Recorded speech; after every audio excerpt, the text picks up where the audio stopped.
जय हिंद प्यारे छात्रों। तो पिछले क्लास से हम लोगों ने जय प्रक्रम को देख लिया, श्वसन को देख लिया, श्वसन को देख लिया, जय प्रक्रम देखे, श्वसन देखे, और अगला हमारा जो आता है उसको हम कहते हैं परिवहन। क्या कहें? परिवहन। तो हम परिवहन को देखेंगे। परिवहन, परिवहन बहुत अच्छे तरीकों से देखेंगे। परिवहन क्या है? परिवहन क्या है? समझ गए ना? तो देखिए, परिवहन किसे कहेंगे? आखिर परिवहन होते क्या है? परिवहन होते क्या है?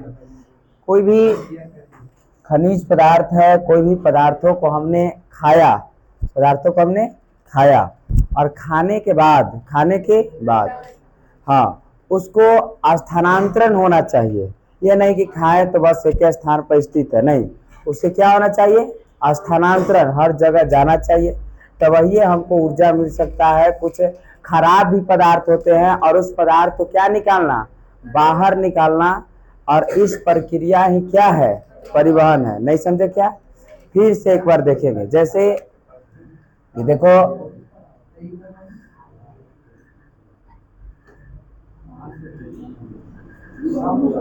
ये बबनी है, समझ गए? बबनी है ये, है ना? और ये बबनी जी है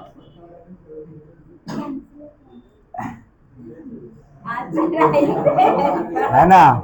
और ये खाना उना खाई, पूरा खाना उना खाई, है ना?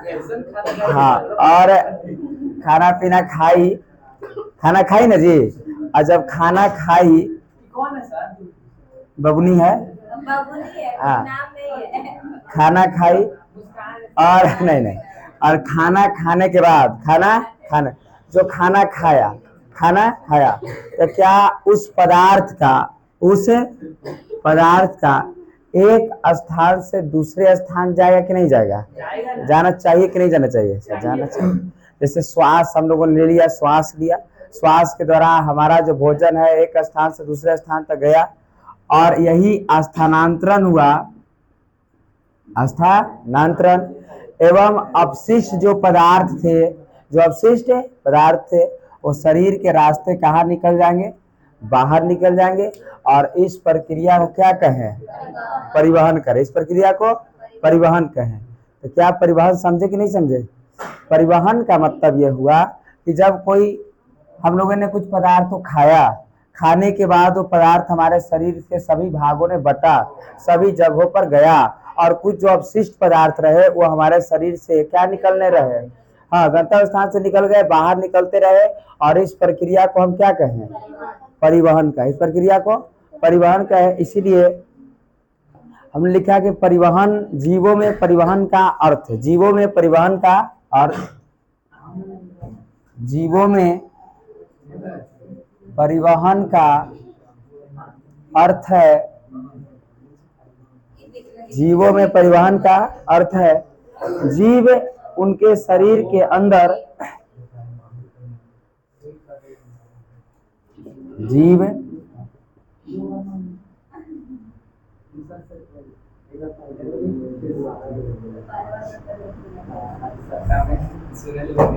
जीव अपने शरीर के अंदर पदार्थ अर्थात भोजन का,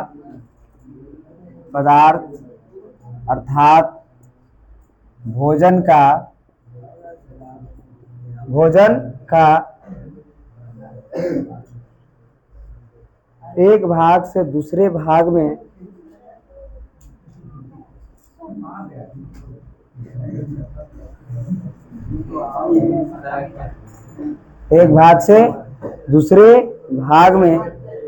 पहुंचाना,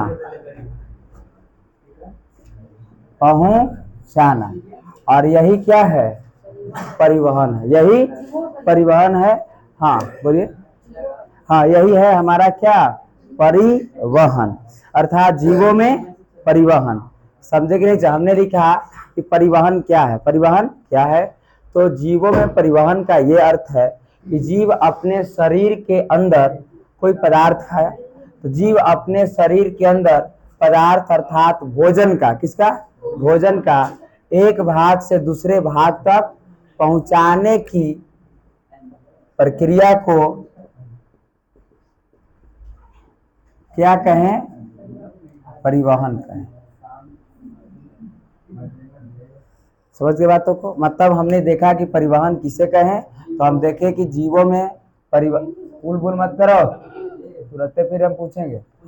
जीवों में परिवहन का अर्थ है कि जीव अपने शरीर के अंदर, जो जीव अपने शरीर के अंदर खाना लिया, एक पदार्थ बना और इस पदार्थ को स्थानांतरित किया, पदार्थ को स्थानांतरित किया, और इसी प्रक्रिया को हम क्या कहते हैं, परिवहन कहते हैं। इस प्रक्रिया को परिवहन कहें।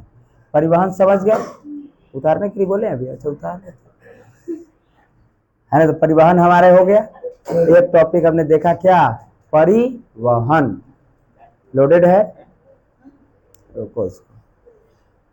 परिवहन क्यों जरूरी है, तो बढ़िया से हम देख रहे हैं कि परिवहन क्यों जरूरी है। तो हमारा परिवहन जरूरी है कि अवशिष्ट पदार्थों को बाहर निकालना भी है ना, निष्कासन करना।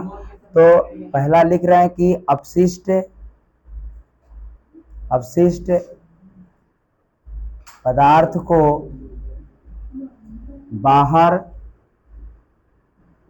निकालने के लिए एक और अपना है हार्मोन की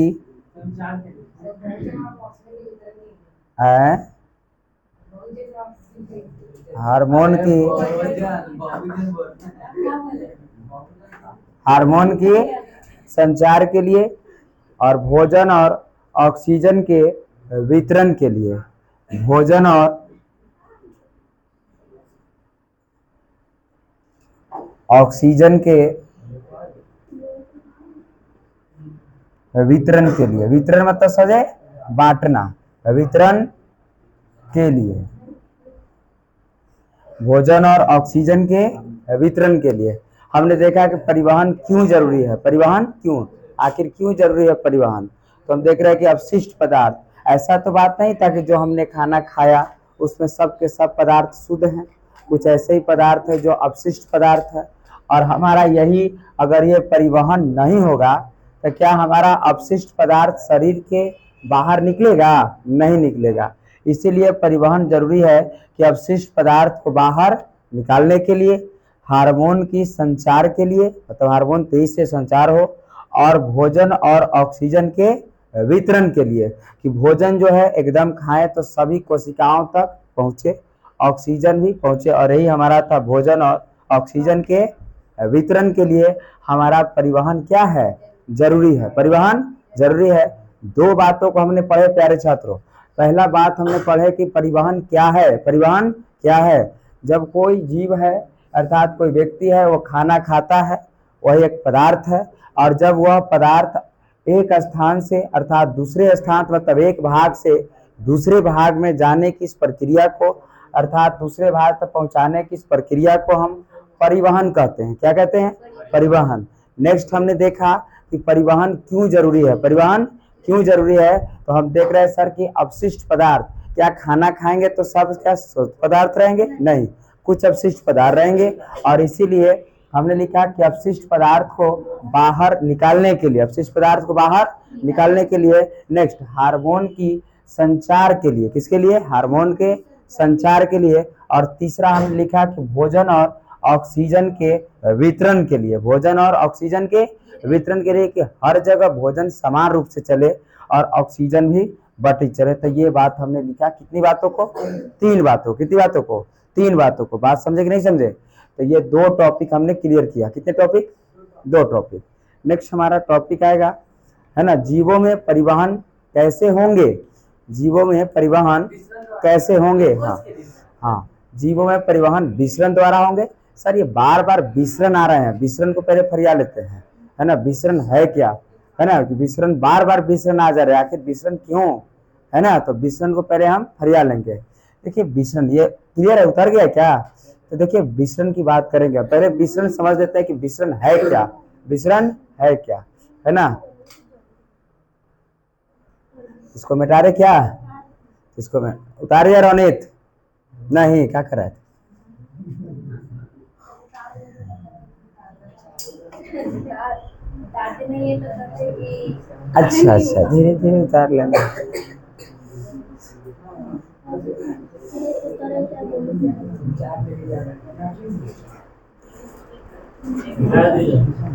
अच्छा, हो गया, मिटा दे सो क्या? नहीं अच्छा अच्छा, सर ये तो देखिए बार बार ये विसरण चला रहे हैं, बार बार विसरण चला। आखिर विसरण है क्या? विसरण है क्या? चलो क्या जी, विसरण है क्या? तो देखो, अगर ये देखे एक जगह है, ठीक है, ये एक पदार्थ जगह है और यहाँ पर बहुत सारे कण हैं। ये देखो, हमारे वायुमंडल में बहुत सारे धूल कण है कि नहीं है?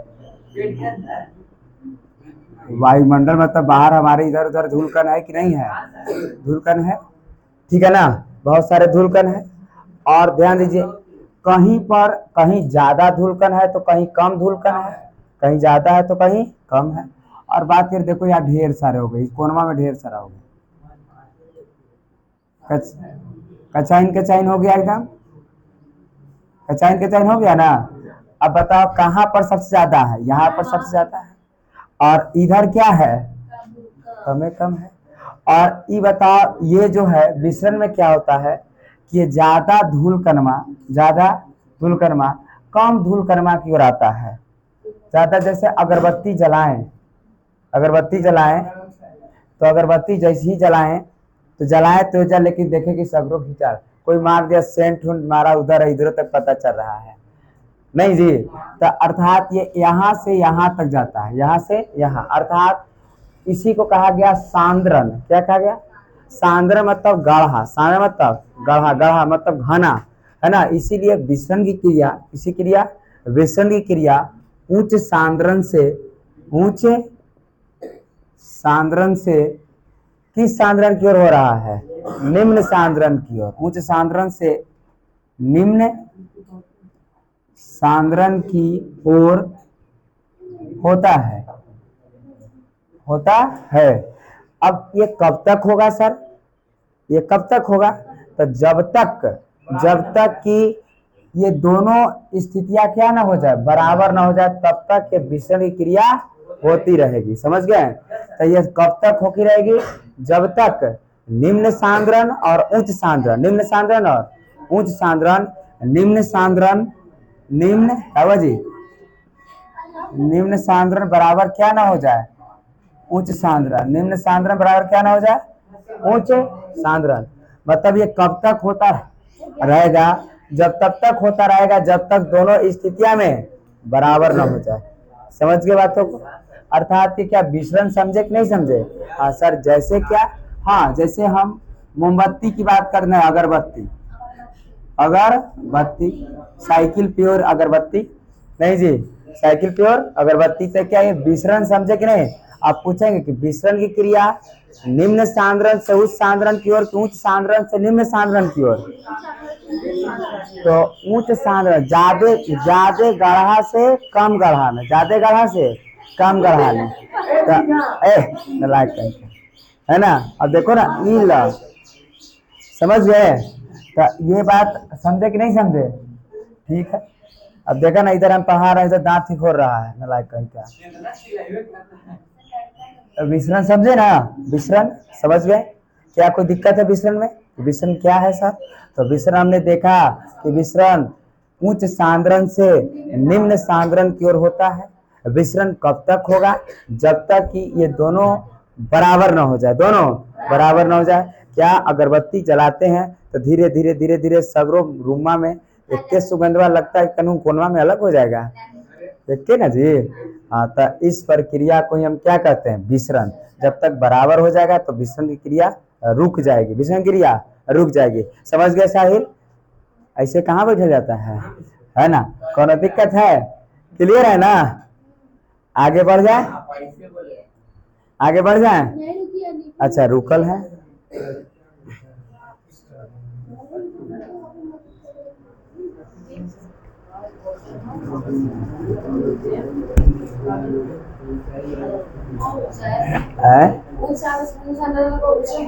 बोलिए। उच्च सांद्रता से ऊंचा तो दूसरा होता है। हाँ, उच्च सांद्रता सांद्रता से ऊंचा वाला क्या बोलते हैं? है प्रासरण, है ना। हाँ। अभी हम विसरण पढ़ रहे हैं, यहाँ सांद्रण भी सांद्रता भी लिख देता है। बोलो के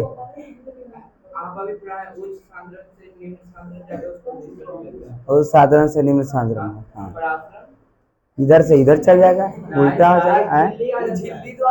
कोशिका झिल्ली द्वारा। हाँ, देखिए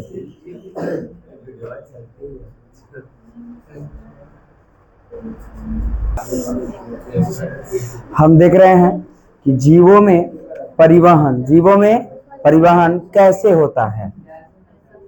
जीवों में परिवहन कैसे होता है। जीवों में परिवहन कैसे होता है। हम कल भी बताए थे, अगले से पहले तो जीव ही दो प्रकार के होंगे। जीव ही दो प्रकार के होंगे। पहला होंगे पौधों में, जीव मतलब पौधा भी होगा। पौधों में मतलब जीव एक पौधा भी है। और एक हम चलेंगे जंतु में। किसमें? जंतु में अर्थात पौधों में और किसमें? जंतु में। मतलब जीवों में परिवहन, किसे परिवहन? जीवों ने परिवहन अर्थात सर सबसे पहले एक बात तो हो जाएगा कि जीव मतलब जीव तो कितने प्रकार? दो, पहला पौधा, दूसरा जंतु। तो जीव अर्थात पहले पढ़ेंगे कि पौधों में परिवहन कैसे कैसे हो रहे हैं, और फिर हमको पढ़ना पड़ेगा कि जंतु ने परिवहन कैसे कैसे हो रहे हैं, किसके किसके द्वारा हो रहे हैं। यहाँ से दो निकला कि नहीं निकला? हमने सिर्फ लिखा कि जीवों ने परिवहन कैसे होता है। तो बात है कि सर जीव कितने हैं? दो हैं। पहला हमारा है पौधे भी एक जीव है, और एक हम लोग आ गए अर्थात जंतु। तो दोनों में परिवहन हमको पढ़ना पड़ेगा, अर्थात पौधों में परिवहन और जंतु में भी परिवहन कैसे होगा। अर्थात बताइए, पौधों में परिवहन, किसे परिवहन? पौधों में परिवहन की बात करें हम, तो पौधों में परिवहन किसके किसके द्वारा? तो आप जानते हैं पौधों ने परिवहन जाइलम के द्वारा। किसके द्वारा? जाइलम के द्वारा। जाइलम के द्वारा। नेक्स्ट बात हम करें एक और उसको हम फ्लोएम कहें।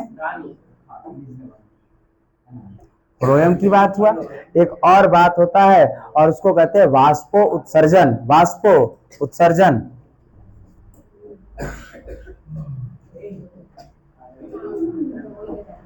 वाष्पो उत्सर्जन मतलब हमने तीन बातों को देखा कि पौधों में परिवहन कैसे हो रहे हैं। तो पहला किसके द्वारा? जाइलम द्वारा। दूसरा किसके द्वारा? फ्लोएम द्वारा।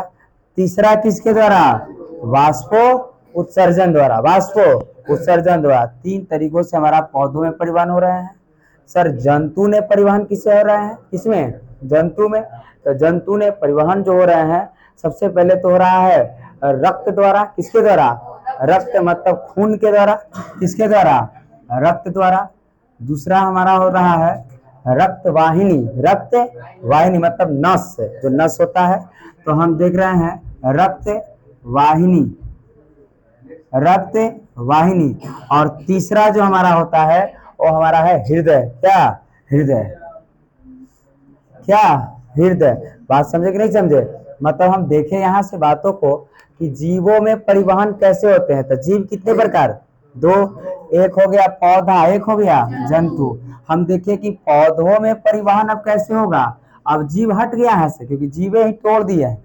पौधों में परिवहन, अब डायरेक्ट यहाँ से यहाँ पढ़ेंगे कि पौधों में परिवहन कैसे होता है। तो सर पौधों ने परिवहन पहला किसके द्वारा? दूसरा और तीसरा वाष्पो उत्सर्जन।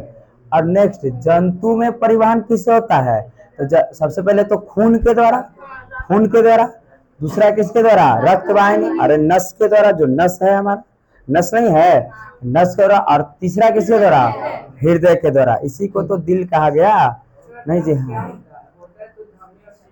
हाँ, नस धमनी और सीरा होता है, तो वही ये सब। तो धमनी के द्वारा भी रक्त, सीरा के द्वारा भी चल रहा है। तो एकरे में तोड़ के पढ़ेंगे, एकरे में तोड़ दिया जाएगा तो उसमें पढ़ेंगे। समझे कि नहीं समझे? जब इसमें तोड़ेंगे तो बताएंगे। रक्त भी हम तोड़ेंगे, रक्त कितने प्रकार के फिर हृदय क्या स्पेशल पढ़ेंगे, नहीं जी, जाइलम को पढ़ेंगे, फ्लोएम को पढ़ेंगे, फिर वाष्पो उत्सर्जन को पढ़ेंगे, सबको पढ़ते चलेंगे।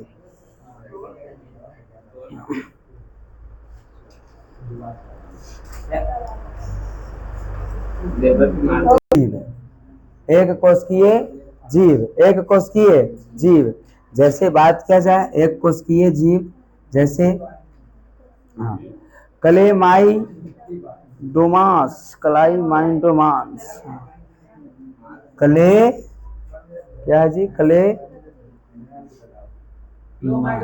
हाँ क्ले हाँ युगलीना है, Chlamydomonas, Chlamydomonas euglena, amoeba, amoeba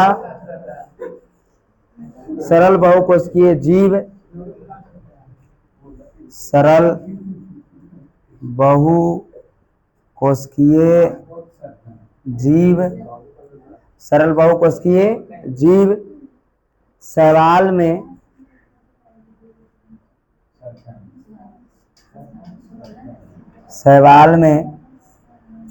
परिवहन विसरण क्रिया द्वारा होता है, विसरण क्रिया द्वारा होता है। ये बातों को याद रखना, इससे ऑब्जेक्टिव वाले बात है। एक कोशिकीय जीव जैसे क्लेमाइडोन मास, युगलीना, अमीबा, उसके बाद हाँ एक कोशिकीय जीव जैसे क्लेमाइडोन मास, युगलीना, अमीबा, सरल बहुकोशिकीय जीव जो छोटे छोटे हैं, और शैवाल में परिवहन किसके द्वारा होता है, विसरण क्रिया के द्वारा होता है। जो हमने विसरण क्रिया बता दिया, विसरण क्या है, विसरण क्या है, तो विसरण उच्च सांद्रता से निम्न सांद्रता की ओर होने वाली प्रक्रियाएं क्या है, विसरण है ना। तो ये सब टॉपिक हमको याद रखना है कि एक कोशिकीय जीव में ये सब में किसके द्वारा पूछेगा कि युगलीना में, किसमें, युगलीना ने परिवहन किसके द्वारा होता है, तो आपको बताना है सर विसरण क्रिया के द्वारा। आप पूछे अमीबा में किसके द्वारा होता है, विसरण के द्वारा सर, है ना। क्लेमाइडोन मास में किसके द्वारा होता है, विसरण द्वारा। शैवाल में किसके द्वारा, विसरण, मतलब जो जो लिखे सरल बहुकोशिकीय में किसके द्वारा, विसरण द्वारा होता है। सब के सब विसरण, सब विसरण द्वारा ही होता है ना। हाँ, एक कोशिकीय जीव में क्लेमाइडोन मास, युगलीना, अमीबा, सरल बहुकोशिकीय जीव शैवाल में परिवहन किस क्रिया के द्वारा, विसरण क्रिया के द्वारा होता है। देखा द्वारा होता है परिवहन, तो हम देख रहे हैं जाइलम, फ्लोएम और वाष्पो उत्सर्जन। नेक्स्ट जंतु में किसके द्वारा हो रहा है, रक्त वाहिनी और क्या, हृदय। हमने पढ़ा कि एक कोशिकीय जीव जैसे क्लेमाइडोन मास, युगलीना, अमीबा, सरल बहुकोशिकीय जीव शैवाल में परिवहन किसके द्वारा होता है, विसरण क्रिया के द्वारा होता है। जटिल बहुकोशिकीय पौधों में परिवहन के लिए जाइलम और फ्लोएम होते हैं, जाइलम और फ्लोएम होते हैं। और इतनी बातों को हमने पढ़ा। अब हमको पढ़ना है पौधों में वाष्पो उत्सर्जन, पौधों में वाष्पो उत्सर्जन। हाँ बताएंगे, एक के बार में अंतर में बता देंगे तो क्लियर कर लेंगे, समझ गए। यहाँ जाइलम फ्लोएम को रोके और एक ही बार में बता देंगे जाइलम फ्लोएम में अंतर को, क्लियर हो जाएगा। तो मिटार दे, इसको मिटार दे, ठीक है।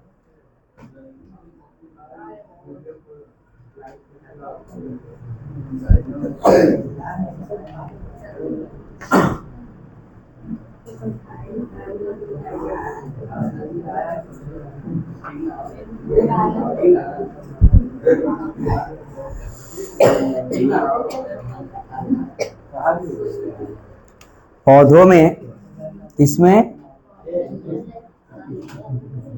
पौधों में वाष्पो उत्सर्जन, पौधों में वाष्पो उत्सर्जन, पौधों में वाष्पो उत्सर्जन, समझ गए। जैसे देखिए हम लोग जो है पानी उनी पिए तो हमारे शरीर से पसीना निकलता है कि नहीं निकलता है, हमारे शरीर से पसीना निकलता है, अर्थात हमारे शरीर से पानी निकल जाता है। और पानी निकल करके उड़ जाते हैं, चाहे जो भी हो जाए उड़ गए।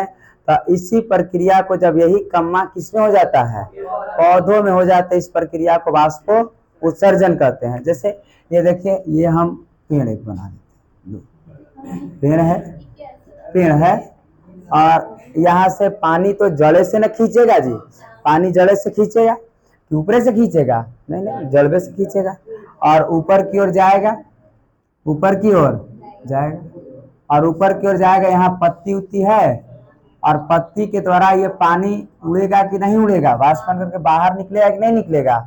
और यही प्रक्रिया क्या है, वाष्पो उत्सर्जन है।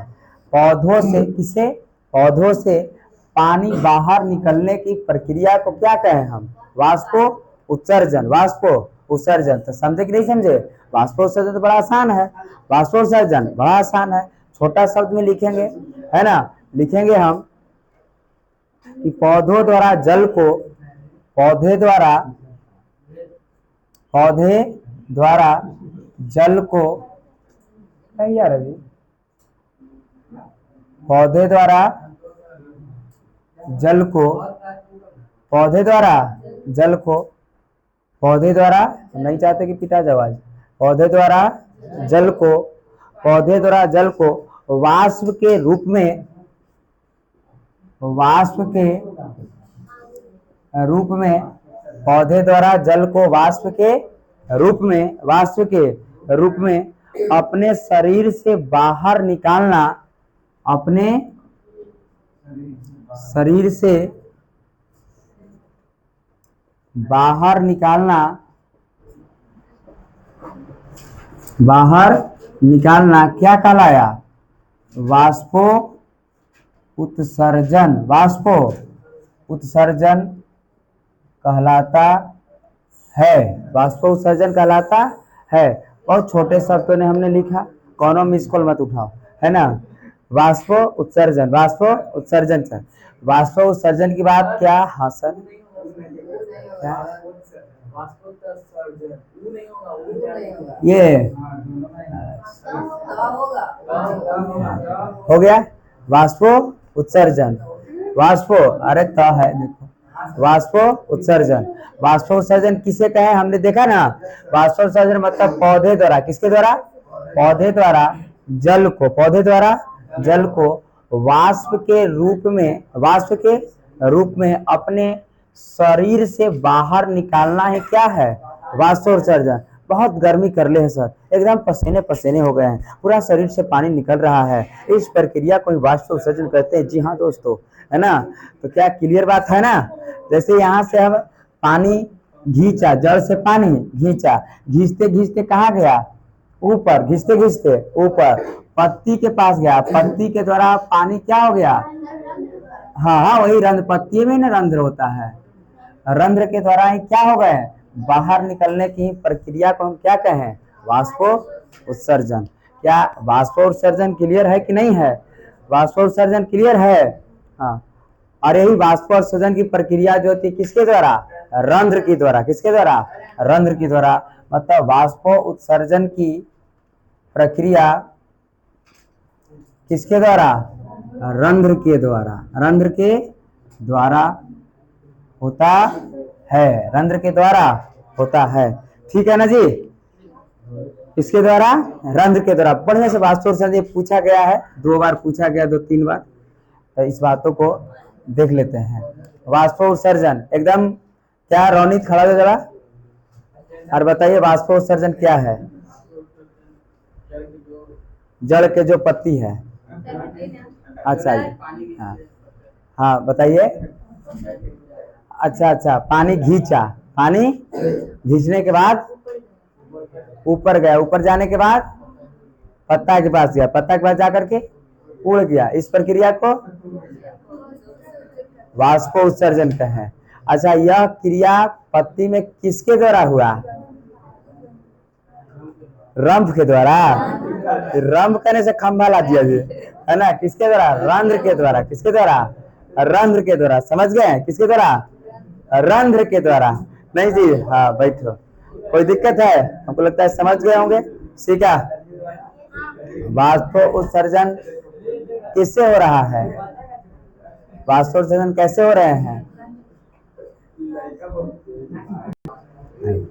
अब हम थोड़ा सा देखेंगे किसके बारे में? जाइलम के बारे में। किसके बारे में? जाइलम के बारे में। तो देखो जाइलम के बारे में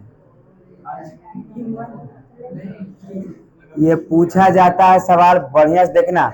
पूछा जाता है कि जाइलम और फ्लोएम में अंतर स्पष्ट करें। जाइलम और फ्लोएम में अंतर स्पष्ट। यदि जाइलम को पढ़ लेंगे, फ्लोएम को पढ़ लेंगे तो अंतर ऑटोमेटिक हो जाएगा। नहीं जी, यदि स्पेशल लेकर के जाइलम को पहले पढ़ लेंगे, उसके बाद दूसरा फ्लोएम को पढ़ लेंगे, तो क्या अंतर हो जाएगा कि नहीं? अंतर हो जाएगा, एकदम हो जाएगा सर। और यही हम जाइलम के बारे में पढ़ेंगे। किसके बारे में पहले पढ़ेंगे? जाइलम। देखिए जाइलम के बारे में तो एक होता है जल एवं खनिज लवण। एक पहले से जल एवं खनिज लवण, जल एवं खनिज लवण। पौधों में ये जल और ये खनिज लवण, जल और खनिज लवण सब के सब कहाँ से मिलेंगे? तो सर मिट्टी से। कहाँ से?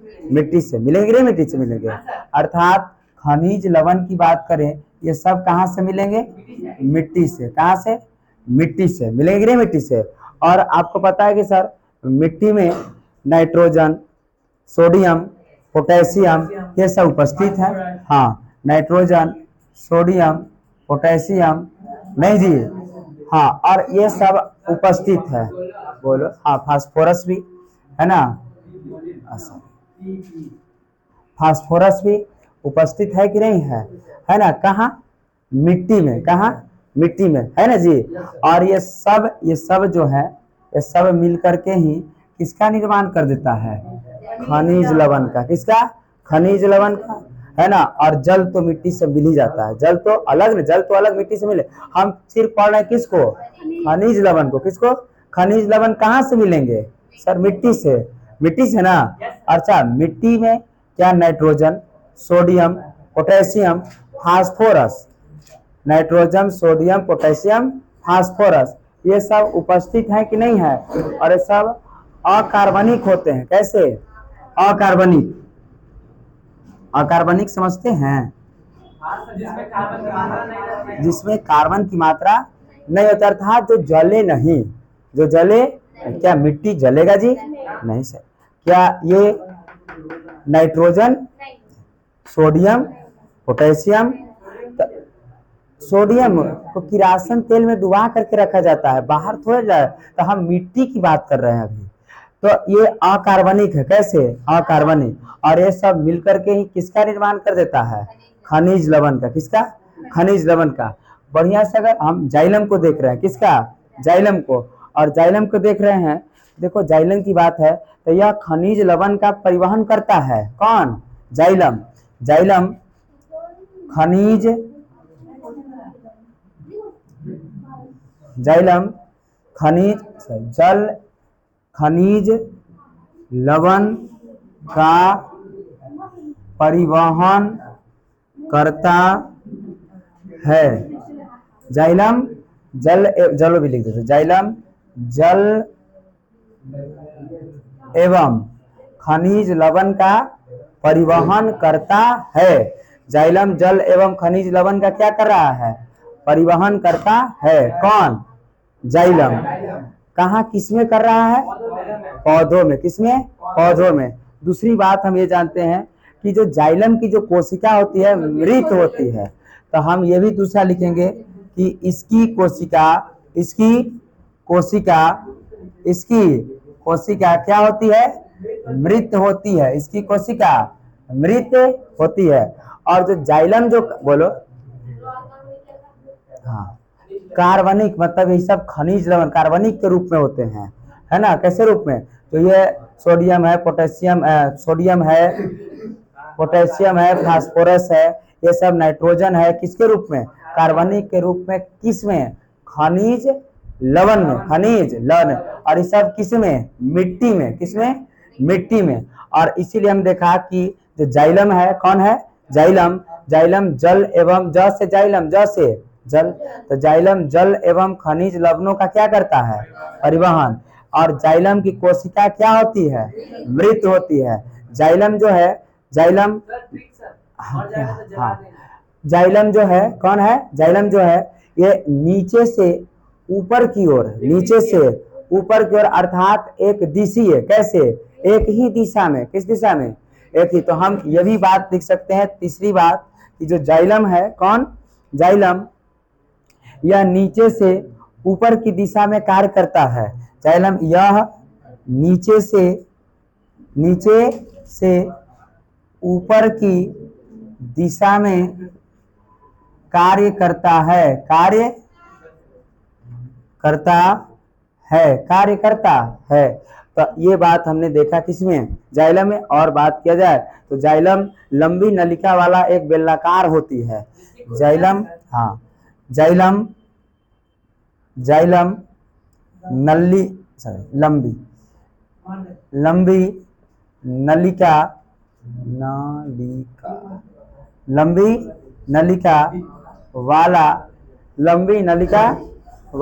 वाली कर दो, वाली एवं बेलनाकार होती है। एवं कैसे होती है, बेलनाकार होती है। और यह जल का संवाहक उत्तक है। और एक बात लिख देंगे, यह जल का संवाहक क्या है, उत्तक है। यह जल का संवाहक उत्तक है। तो हाँ, आपको क्या सर 5 लिखना नहीं, 3 लिखना रहता है। कितने, 3 लिखना रहता है। इसमें से 3 को आपको लिखना है, समझ गए। 5 को हमने बताया है, आपको कितने लिखना है, 3 पहले ही लिख देंगे, है ना, कि जाइलम जो है जल एवं खनिज लवण का परिवहन कर देता है। दूसरा, इसकी कोशिका मृत होती है और यह नीचे से ऊपर की दिशा में कार्य करता है। पनिया नीचे से ना ऊपर ले जाएगा, हाँ, अर्थात एक दिशीय भी कह सकते हैं इसको। ये भी नीचे लिख सकते हैं 6ठा नंबर में, कि जाइलम जो है एक दिशीय काम करता है। कैसे, एक दिशीय। एक और लिख दे क्या, लो 6ठा कर दिए। जाइलम एक दिशीय दिशा में कार्य करता है। देखे कि नहीं देखे, इन खत्म हो गया, मार्कर ला जी। एक दिशीय दिशा में कार्य करता है।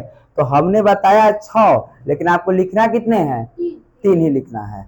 और ये देख रहे हैं जाइलम, क्या, जाइलम, फिर से एक बार बढ़िया से देख लेंगे जाइलम को, है ना। देखो, जाइलम जो है जल एवं खनिज लवणों का परिवहन करता है। इसकी कोशिका मृत होती है और यह नीचे से ऊपर की दिशा में कार्य करता है। ये देखें कि जाइलम लंबी नलिका वाली एक बेलनाकार संरचना जैसी होती है। हम देखें कि यह जल का संवाहक उत्तक है। हम ये भी देख रहे हैं कि जाइलम एक दिशीय दिशा में कार्य करता है।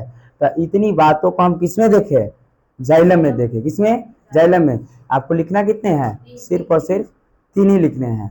अब हम किसमें आएंगे, फ्लोएम में। हाँ, रोक दो, इसको उतारे।